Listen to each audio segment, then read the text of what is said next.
I'm Ariana. I'm here today with Brittany from the Plant Ally and the Cactus Room. Brittany, can you tell us a little bit about what inspired you to create the space of the Plant Ally to begin with? Yeah.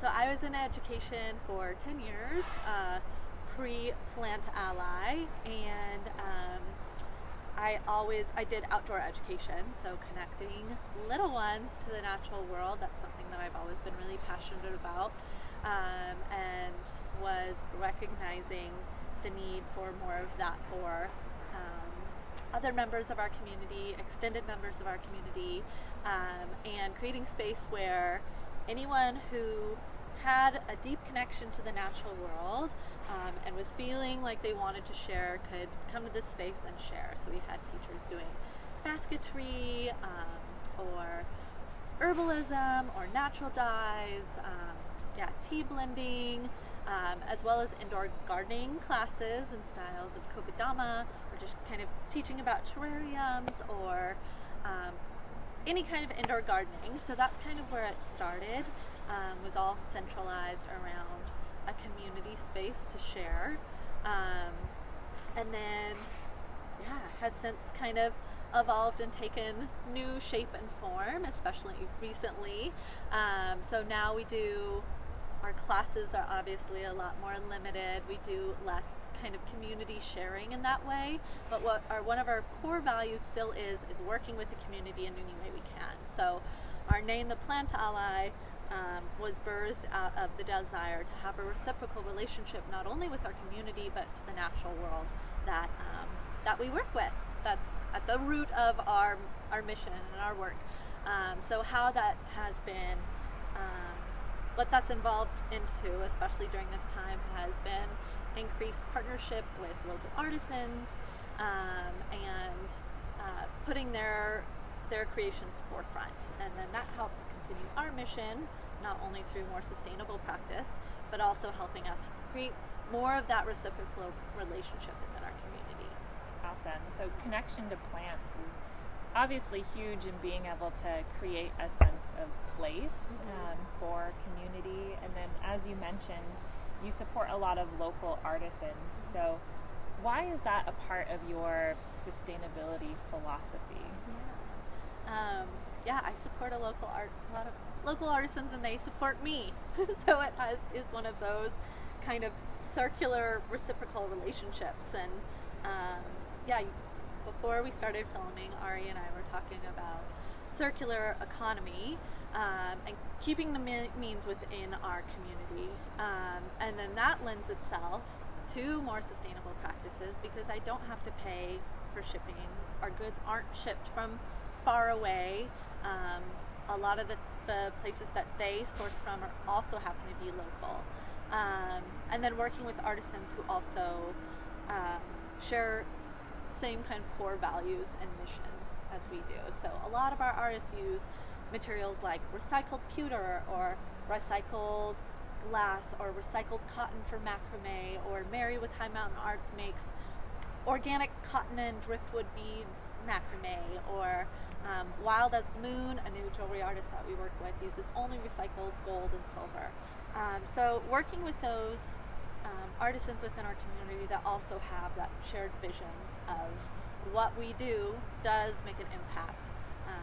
So that's kind of how we see it come more full circle. Yeah, that's great. So if you're unable to source something locally, then you're saying you're able to find artisans throughout that have the same philosophical principles and work with recycled materials elsewhere. Yeah. So in both of your shops, can we see those items, and how do we learn more about those artists?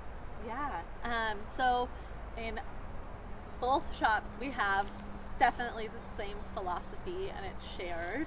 And in the Cactus Room, our newest space in town, we work with artisans that are more broadly from across the world and all fair trade.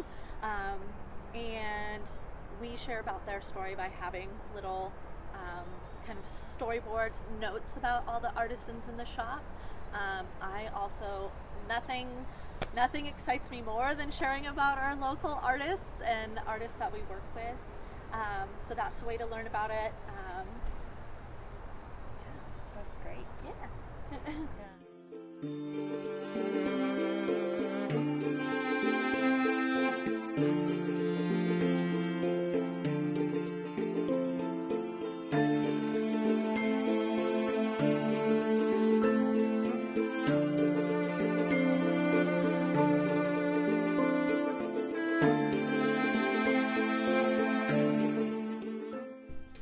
We're inside the Plant Ally now with Brittany, and we talked a little bit about how you have local artisans and kind of ethically sourced art and other items from around the area that you vet and look into.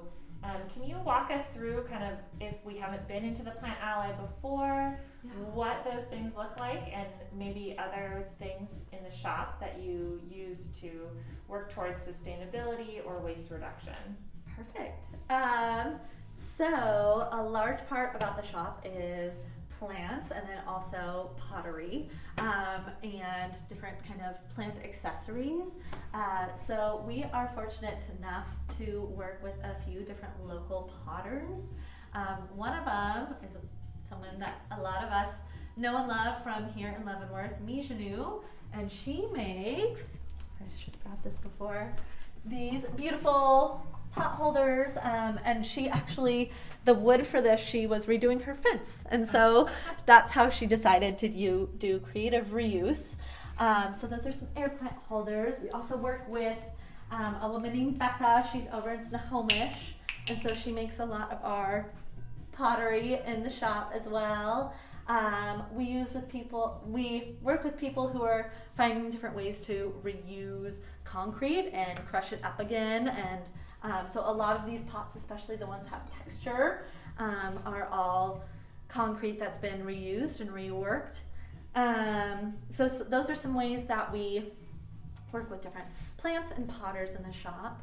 I also see that you have some really neat items that kind of are along the lines of sustainability that you wouldn't automatically think when you're coming into a shop, like the native bee bottles, which are really neat, and fermentation.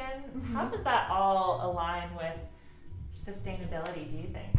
Yeah, so we work with different companies that, again, share the same mission of connecting people back with the natural world, but then we want to make sure that within that there are also sustainable practices. So for example, like the bee bottle that you picked up, a lot of times those are made out of wood, which also works beautifully, but that company in particular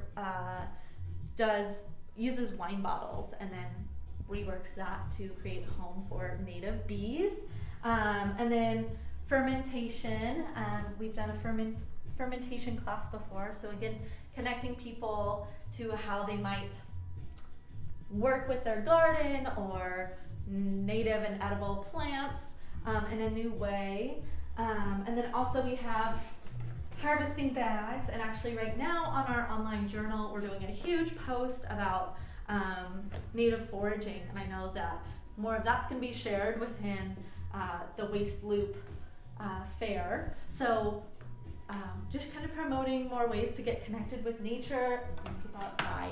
Yeah, so it's not just indoor plants from elsewhere, but also ways to connect with your garden right in your backyard, which is really neat. Yeah, or all the abundance at our local Leavenworth Farmers Market. Any of these things can be used for that as well, especially the fermentation kits. Awesome. And then in terms of other things in your shop for waste reduction, do you have any things that you utilize and maybe other businesses might be inspired to do as well? Yeah, so here, because we do get so much pottery and we try our best to source locally, but some things still do have to be shipped. We work with 2 pottery companies, Washington Pottery and one in California, and so we do get some pottery shipped to us, which leaves us with a lot of boxes and old packing material, and all of this gets reused when we are packaging someone's plants at the end of the day. So sometimes we'll use bags, but more often than not we try to encourage people to be a part of the reuse cycle and choose to take their purchases home in boxes and reuse packing material. Outside of that, we choose not to do printed receipts. We utilize technology and use email or text receipts. And then for us, just trying to reuse things like these little plastic containers as much as we can, either bringing them back to the nursery, and even the Chumstick Nursery and local nurseries to us are oftentimes interested in taking these things back. So finding a way to, your excess could be a need of someone else's. Awesome. Thanks so much, Brett. It's inspiring always to be in the shop, and appreciate your time and the work that you're doing in the community. And hopefully we can continue to have more discussions around sustainability and connection with the natural world through some of your workshops into the future. Thanks, Ariana. Thanks.